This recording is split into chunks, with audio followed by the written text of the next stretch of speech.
نؤمن به ونتوكل عليه ونعوذ بالله من شرور أنفسنا ومن سيئات أعمالنا من يهده الله فلا مضل له ومن يضلله فلا هادي له ونشهد أن لا إله إلا الله وحده لا شريك له ونشهد أن سيدنا وحبيبنا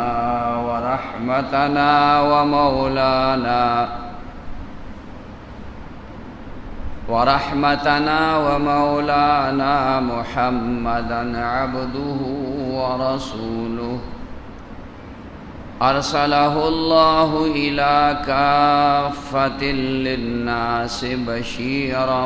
ونذيرا الله إن الله خبير بما تعملون وقال رسول الله صلى الله عليه وسلم المجاهد من جاهد نفسه في طاعة الله إن الله وملائكته يصلون على النبي يا أيها الذين آمنوا صلوا عليه وسلموا تسليما اللهم صل على سيدنا محمد وآله وعترته بعدد كل معلوم لك اللهم صل على سيدنا محمد وآله وعترته بعدد كل معلوم لك محترم و مسلمانان ورونو اللہ جل شانہ دی دنیا تا منگا عبس بے فیدی و بے مقصد نہیں را لی گلی پا دی دنیا کی زمونگ دا پیدا کی دو او دا انسانانو دا قیامت پوری دا تسلسل مقصد اللہ جل شانہ پا قرآن مجید کی ذکر کرے دے چھ دا پیریان او دا بنی آدم انسانان دا اللہ دا خپل عبادت دا پارا پیدا کری نبی علیہ السلام چھ سنگا دے انسانانو تا اللہ پاک پیغمبر را لے گلیو نو دارنگے پیریانو تا ہم اللہ پاک اگا پیغمبر را لے گلے دغه وجنه خدای پاک قرآن مجید کے داویلی وما خلقت الجن والانس الا لیعبدون اللہ پیریان او بنی آدم صرف د خپل عبادت د پاره پیدا کړي دا نور چې څونه مخلوقات دي حیوانات جاندار یا بے جان په ظاهر کې چې مونږه جمادات دا ورته وایو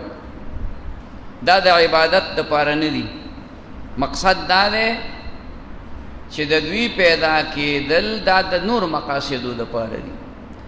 د دغه انسان د خدمت د پاره دي نور الله پیدا کړی دی د خدای په حکم زی او راضی خو زما استاد فائدې د پاره سپوږمۍ دا ستوري دي دا غرونه دي زنګلونه دي دا اسمانونه او دا ځمکې دي او دا جاندار حیوانات دا ټول د انسان د خدمت د پاره او دته د فائدې رسولو د پاره الله پاک پیدا کړی نبی علیہ السلام چې څنګه انسانانو ته دا تعلیم ورکو چې قولوا لا اله الا الله تفلحوا، اے خلقو تاسو لا الہ الا اللہ وایي، الله یو اومن یو د یو الله عبادت کوي، نو دا کامیابی ده، په دې به تاسو کامیاب شئ، هم په دنیا کې هم په آخرت.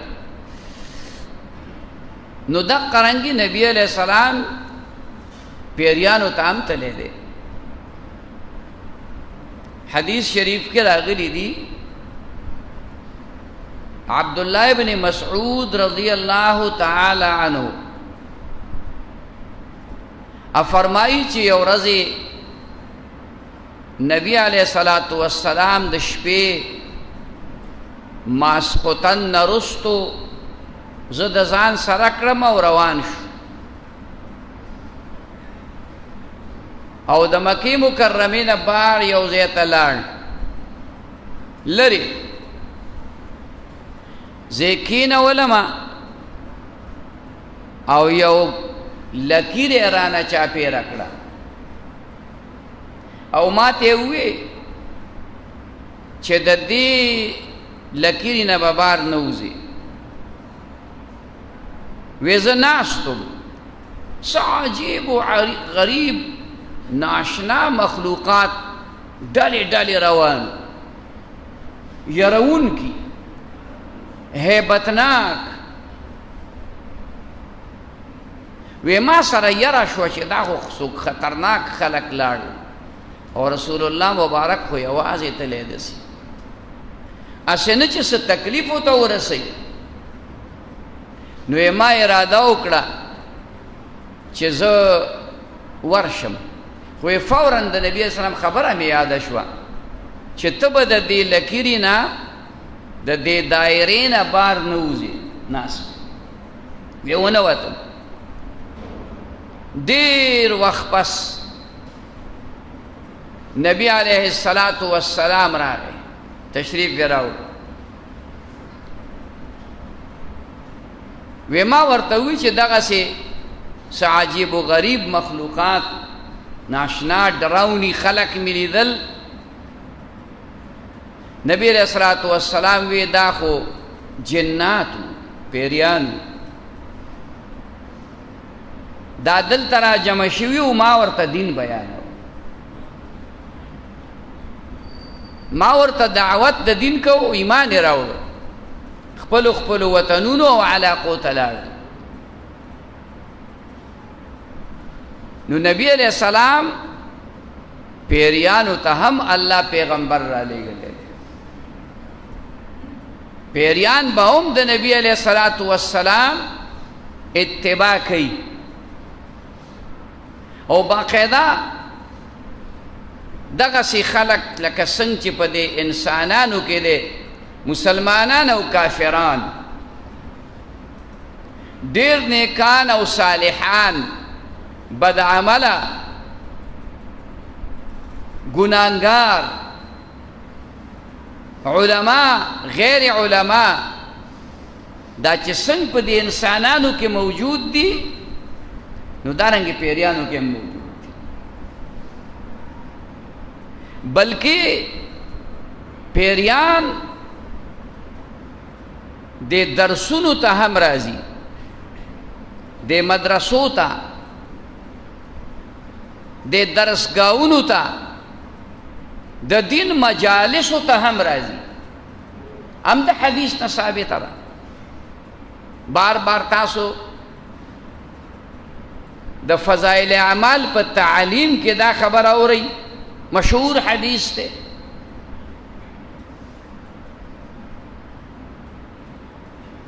چې یو ځای کې خلق را جمع شوي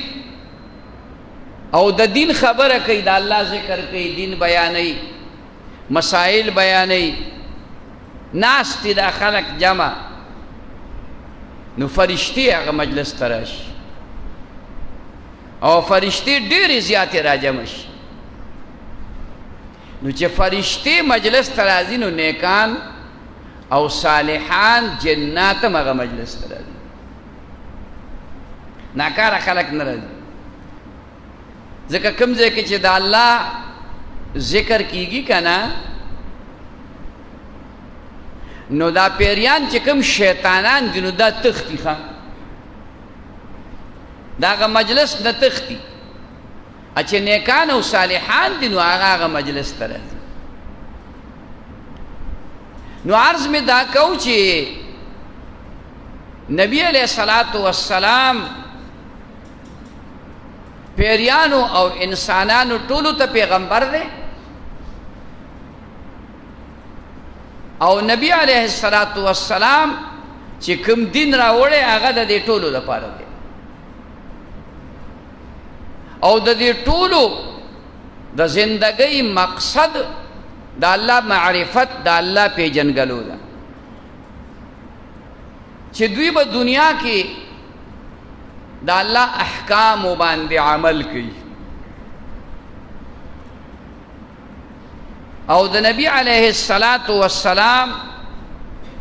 د سنت اتباع کوي. تب منز کې روزه بنیسی حج بکې زکات باور کې خو په خپل خیال نه په خپل فکر او په خپل سوچ نه خپل ترتیب باور لنه جوړه پاغه ترتیب او هغه طریقه باندې چې کوم ترتیب او کومه طریقه جناب محمد رسول الله صلی الله علیه وسلم خودلی. نو دې دنیا کې چې کومه زندگی مونږ کوو او دا مونږ د الله پاک احکام په دې کې صحیح طریقې سره ومنل او د نبی علیہ الصلوۃ والسلام د سنتو مطابق زندگی وکړه دغه خلقو تعالی و یا ایها الذین آمنوا اتقوا الله اے خلقو اے ایمان والو دا اللہ دا گناہونو دا نافرمانو نزان بچ گئی دا اللہ نا او یری گئی دا اللہ نا یرا تقوی وی دیتا چه دا گناہونو نسڑے زان بچ گئی وَلْتَنْظُرُ نَفْسُ مَا قَدَّمَتْ لِغَدْ او اگا سڑے او خیار او پوہ دے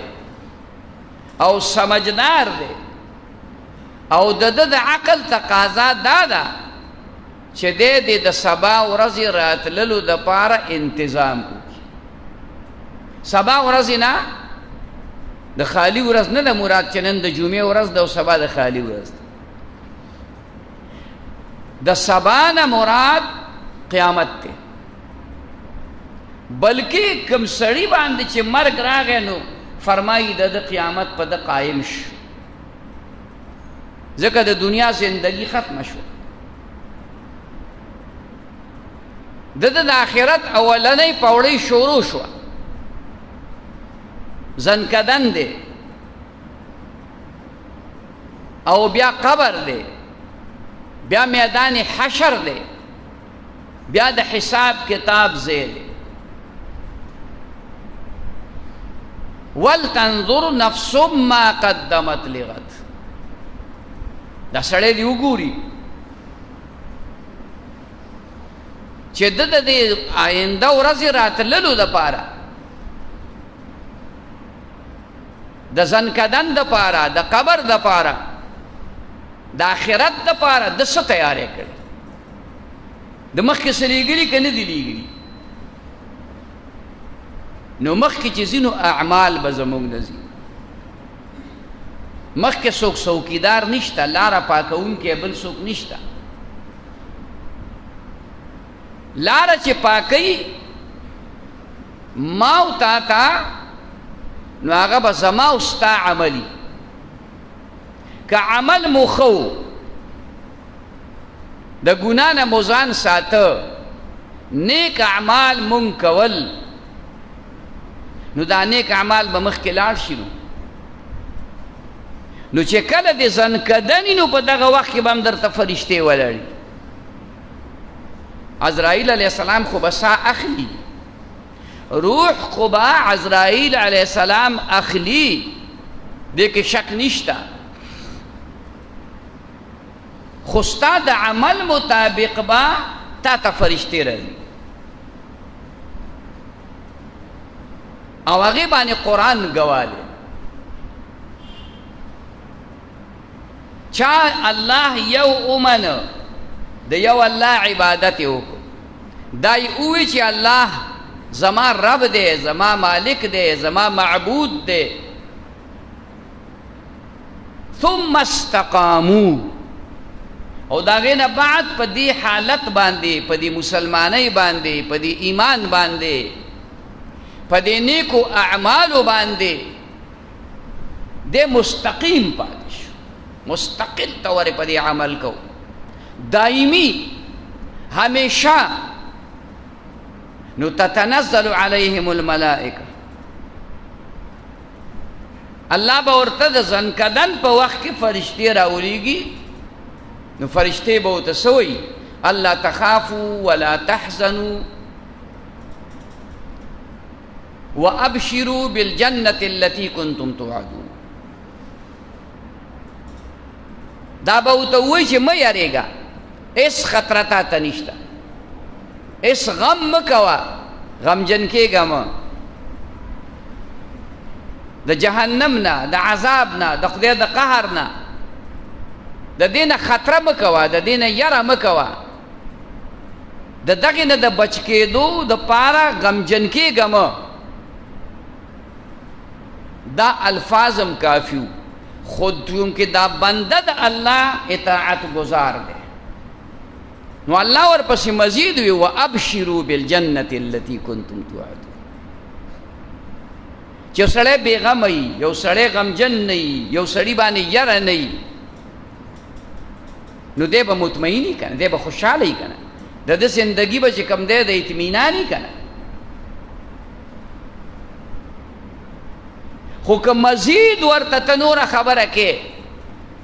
نو د هغه اطمینان کې نوره هم اضافه راځي نو الله ورته څه ووایي وابشروا بالجنة التي كنتم توعدون دی دنیا کې به تا ته خلکو وی علماو به درته وی چې جنت دی او د هغې نعمتونه دي او په هغې کې حورې دي او په هغې کې غلمان دي په هغې کې باغونه دي په هغې کې نهرونه دي که تا نیک عمل وکړه دا به الله درکوي د دې وعده الله کړې وه اوس چې کله تا سره په دنیا کې وعده کړې وه نو ابشرو د هغه جنت زیری دله درکړو فرشتې به د هغه جنت زیری ولا هم ورکړي چې خدای پاک به تا ته دغه جنت درکوي یره دې ختم خوف خطر دم ختم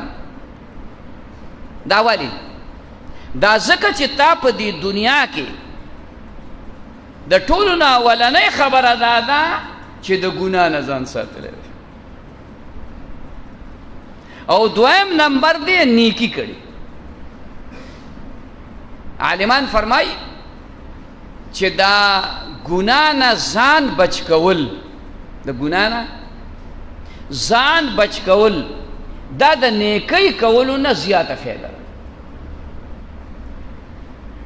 ځکه د ګناه سره ډېر نحوست او سپېروالی راځي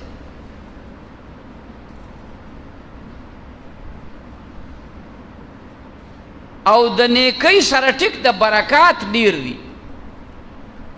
خو که ستا نفلي نیکی هغه کمې وي خو د ګناه نه بچې فرض کے منز کے مثال په طور روزه نیسي مسلمان بنده که ډېر هم بې خونده شي خو څه منز اودس کوي چېرته لا اله الا الله وایي چېرته تسبیحات کوي چېرته د خولې نه نیکه خبره وځي موږ کمزور یو غلطۍ هم رانه ډېرې کېږي دا نه وایو خو نه بیخي د شیطان په صفت نه یو د مسلمانۍ څه صفات هم راکې شته خو بهترین څیز فایدهمند څیز هغه دا دی چې ته د ګناه نه ځان بچ د تصوف عالمان وایي تخلیه دا د تحلیې نه بهتر ده تخلیه معنا د ګناه نه ځان خالی کول او تحلیه په نیکو اعمالو ځان خسته کول په نیکو اعمالو سړی خسته کیږي څنګه خسته کیږي هلکه څه کالي پتری شي نه د ګناه نه پاکیږي دا ګناه توره تیاره ده دا ګناه بدرنګي ده دا ګناه تیاره ده دغه وجه ده فرمایلی دي چې څوک یو ګناه وکي او توبه ته ونه باسي نو د ده په دې زړه باندې یو داغ راشي تور بیا بل ګناه وکي بل داغ پې راشي بیا بل ګناه وکي بل داغ پې راشي حتی چې د ده دا زړه په دې تورو داغونو کې بالکل پټ شي بیا ورته ته د قرآن د منځه خبره کوه هم پې نه لګي اثر پې بیا نه کي اذانونه به شروع وي ځکه اوس خو مثلا لوسپیکر باندې اذان کې لري او دی به په خپل کار کې لګیا وي هغه د دنیا کار به دی نه پرېږدي ده ته به آواز کېږي الله اکبر هلکه ستا د دنیا د دې هر کار نه الله لوی دی پرېږده بس ده ته به آواز کېږي حی علی الصلاة هلکه مانځه ته راشه دا د دنیا کار رستم کېږي مخکې کېږي حی علی الفلاح کامیابی ته راشه دا آوازونه به کېږي نو نیکبخته خلک رامنډي کی او بدبخته خلک د هغې هغه زړه په هغه تورو داغونو او ګناهونو کې داسې پټ شوي چې نه پې د الله اکبر اواز لګي او نه پې د حی علی الصلاح او د حی علی الفلاح اواز لګي نو د ګناه نه ځان ساتل دا بهتر د نیکۍ کولو نه ځکه نیکي که ستا لږم ده خو مقابله کې ګناه نشته یا شته خو لږه ده نو د قیامت په ورځ باندې به ستا د نیکو تول دروند شي ځکه نیکي خو ادنا دا ده چې لس چنده به الله درکوي او ګناه د یو په یو ده یو ګناه دې وکړه یوه ګناه دله لیکي لس چنده در پسې نه لیکي او په نیکۍ کې دس پسې لس چنده لیکي په سوونو زرګونو لکونو کروړونو په دې چنده در پسې لیکي اوس دا خبره ده چې موږ د دې ګناه نه بچ پاتې شو دا به په څه کېږي دا به کېږي په مداومت بالاعمال په اعمالو باندې همیشګیري کول کوم اعمال چې مونږ کوو نیکی منځونه تلاوتونه وغیره چې دا مونږ کوو او دا مونږ همیشه کوو بغیر د عذر نه نه پرېږدو دې ته وایي مداومت همیشه یو عمل کول او رسول الله مبارک فرمایي بهترین عمل هغه دی چې هغه سړی همیشه کوي اگر که لږي لکه یو سړی دی همیشه چې جومات ته راشي نو دی یا دوه رکاته نفل وکړي دی کینی یو پاو تلاوت وکړي او دا همیشه کوي ټوله زندګۍ کې دا نه پرېږدي نو ته ووایه چې دې سړي څومره نیکۍ جمع کړي دا د تلاوت وخت دا خدای په غیبت کې هم تېرولی شي دا خدای په کنځلو کې هم تېرولی شي دا خدای په جګړو کې هم تېرولی شي دا خدای په فضولیاتو کې هم تېرولی شي خو دی راغی جومات کې قرآن یې راواغست دی چې دا دوه رکاته کوي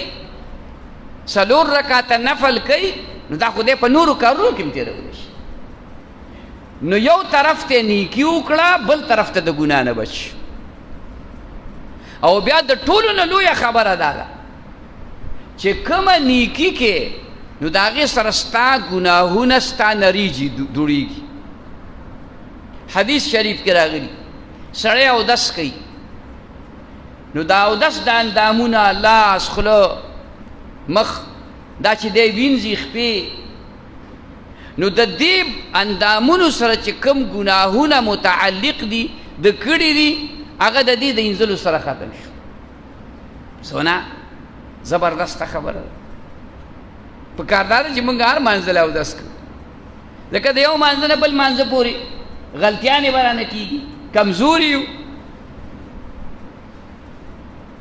نو چې د بل مونځ پورې بیا اودس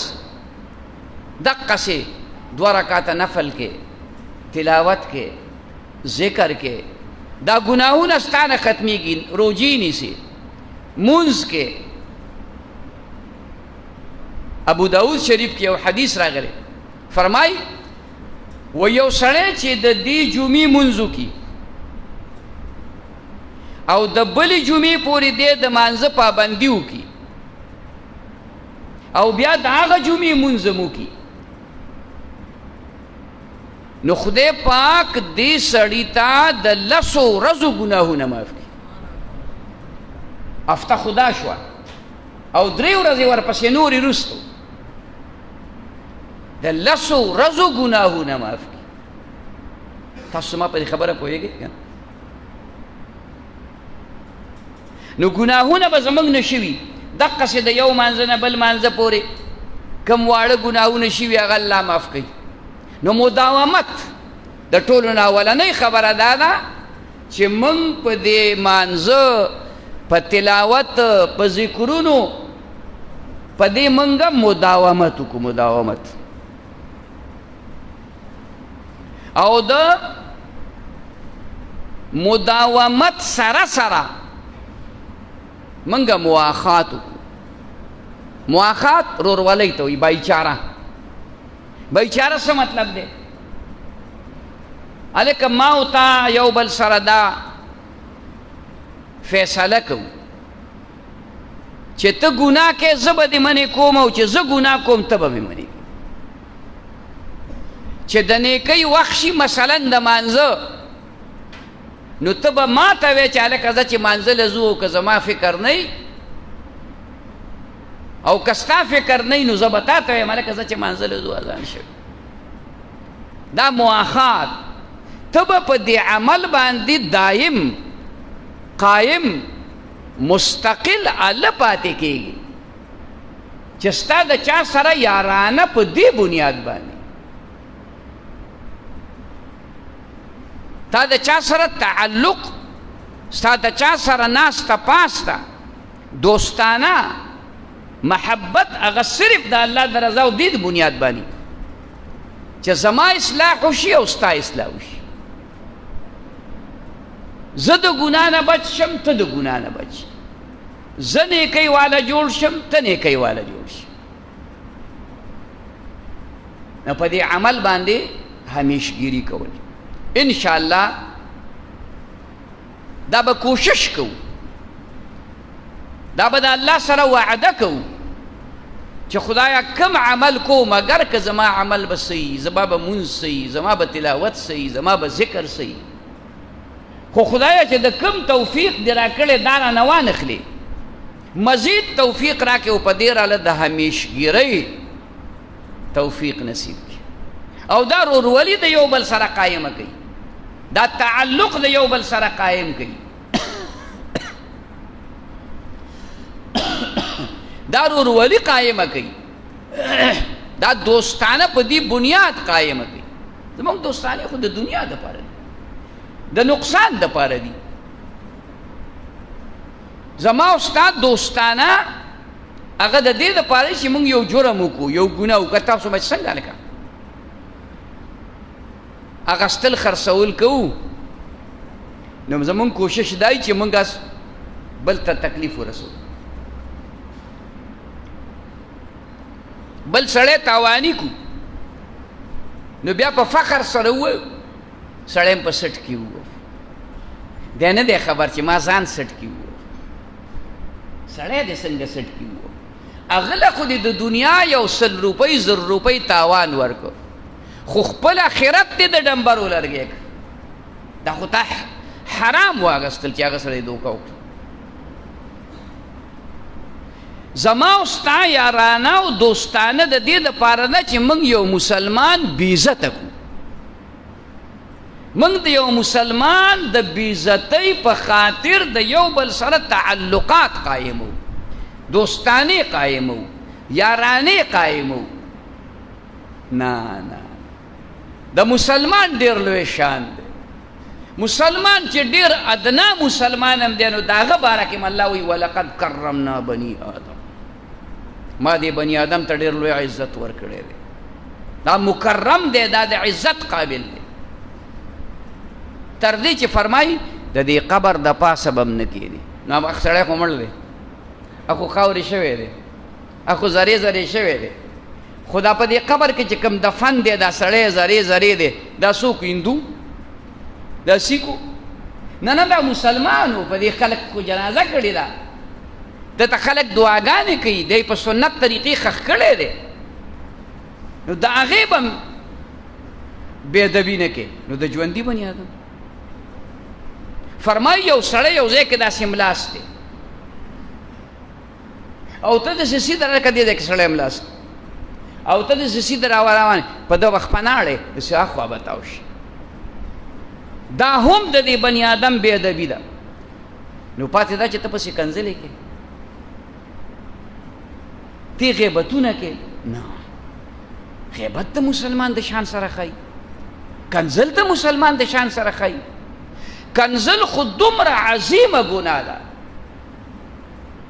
چې الله جل شانه قرآن مجید کې پیغمبر علیه السلام او صحابه کرامو ته وایي لا تسبوا الذين يدعون من دون الله فيسبوا الله عدوا بغیر علم. تاسو د کافرو بوتانو ته هم کنځل مه کوئ. بوتان څه یې سم نشي کولی، خو هغه بوتانو ته صرف که دا وایې چې دا نینی او نفع او نقصان، خو نور به کنځل ورته نه کوئ. کنځل خو موږ پېژنو که چې کنځل هغه خبره چې زما استاد ته تا ته وایم خره، اخوا خو د دې نه غټ کنځل دي. غویه خیال کې راله دا هم کنځل دي، ځکه په دې ستا زړه ته درد رسي. بېوقوفه په دې ستا زړه ته درد رسي، ته پرې خفه کېږي. خو که بیا ستا پلار هم یاد کړم،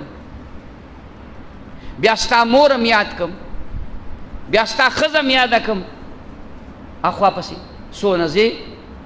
نو د کنځلو مرتبه اوچتېږي. رسول الله مبارک فرمایلی د ټولو نه بدبخته انسان هغه دی چې هغه خپل مور پلار ته کنځل کوي. صحابه وی یا رسول الله دا لازم څوک به خپل مور پلار ته کنځل کوي؟ وی وی دا سړی به ولګي نو د بل سړي پلار ته او مور ته به کنځل وکړي، نو هغه به ولګي نو د ده مور پلار ته به کنځل وکړي. که ده کنځل نه وی کړی زه ولګېدم ستا مور پلار ته مې کنځل وکړو، ته ستا د خولې نه به غیر ارادي طور د غصې په وجه باندې او د خفګان په وجه وځي، ته به زما مور پلار ته کنځل کوې. دا داسې شوه چې دا کنځل ما مور پلار ته ما وکړه، ما